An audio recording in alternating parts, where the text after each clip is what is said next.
বন্ধুরা, ওই নারীরা আসলে খুব বিপদে আছে। মানে রিক্সায় চলতেছে, মানে রিক্সাওয়ালা পর্যন্ত হুমকি দিচ্ছে যে ওড়নাটা দিয়ে মাথা ঢাকেন, এভাবে আর কতদিন চলবে, ঘরের মধ্যে থাকতে হবে। মানে এখন ওই স্কুল কলেজের যে পড়ুয়া ছাত্রী যারা আছে, তো তারাও ভাই লেখাপড়া করতে পারবে না।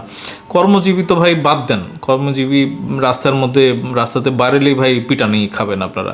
তো এরকম একটা ঘটনা। এবং দেখেন, ওই স্বাধীনতার ঘোষণা, ওই উই রিভল্ট বলছে আর কি, উই রিভল্ট বইলা চিটাগাঙে প্রথম স্বাধীনতার ঘোষণা, এরকমই একটা ইঙ্গিত দিয়েছে। যদিও উই রিভল্ট এবং ওই স্বাধীনতার ঘোষণার মধ্যে কিন্তু পার্থক্য আছে।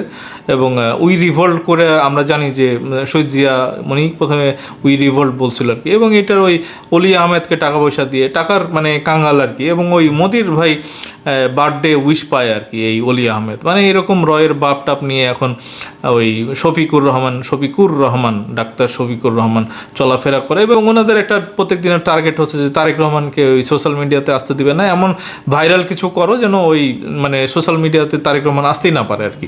তো এরকমই একটা মানে ঘটনা ঘটতেছে। এবং রুহুল কবির রিজভী সাহেব উনি কিন্তু মানে খুব যথার্থই বলেছেন, কয়দিন পর হয়তো বলবে গোলাম আজম ছিলেন স্বাধীনতার ঘোষক। বাংলাদেশের কপালে যেন ওইরকম দুর্দিন না আসে যে কখনো শুনতে হয় যে গোলাম আজম বাংলাদেশের স্বাধীনতার ঘোষক।